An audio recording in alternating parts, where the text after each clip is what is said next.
मेरे बेटे बीमार हुए थे जनवरी 2014 में एंड इट वाज मेरी लाइफ एक आफ्टरनून में बदल गई। 13 जनवरी को हम लोग गए थे ब्रंच के लिए ताज लैंड्स एंड पिज़्ज़ा खा रहे थे मेरे बेटे के साथ।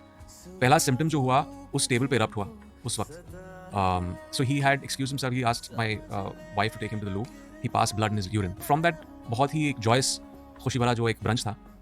अगले 3 घंटे में हम एक डॉक्टर्स के क्लिनिक में थे और डॉक्टर कह रहा था कि आपके बेटे को कैंसर हुआ है, आपको इसके बाद इसको अगले दिन ओटी में ऑपरेशन करवाना है और इसके बाद आपकी कीमोथेरेपी करनी है। So my whole world flipped in the matter of 12 hours. ये ऐसा एक कैंसर था जो जनरली बच्चों को आता है 4 साल से पहले का cancer. It doesn't happen to kids, it's called Wilms tumour, it catches kids below the age of 4। ऐसा पहले दिन जब हमें ये न्यूज़ मिली, we couldn't even cry in front of our son. तो I remember we actually went to a room and bawled. खाना नहीं चाहते थे अपने बेटे को कि you know and affect his mental state in this, कि बहुत बहुत ज़रूरी था because he was down that road for almost 5 years of recovery. 6 months जहाँ पे उनको ये पूरी ट्रीटमेंट मिलने वाली थी, उसके बाद 5 साल। तो we couldn't even show, we have to come from a place of strength and we couldn't show even a certain week. सिर्फ वही एक दिन था जहाँ हम दोनों रोए and also my other family members. खाना नहीं चाहते थे अपने बेटे को कि Is he aware of what had happened fully? He is aware, I don't think he remembers it much क्योंकि उस वक्त तो 3 साल के थे। वो एक सबकॉन्शियस में चीज़ डेफिनेटली होगी। मैंने भी एक किताब लिखी थी तभी, तो वो पूरी चीज़ डॉक्यूमेंट होगी बट बहुत पेनफुल है।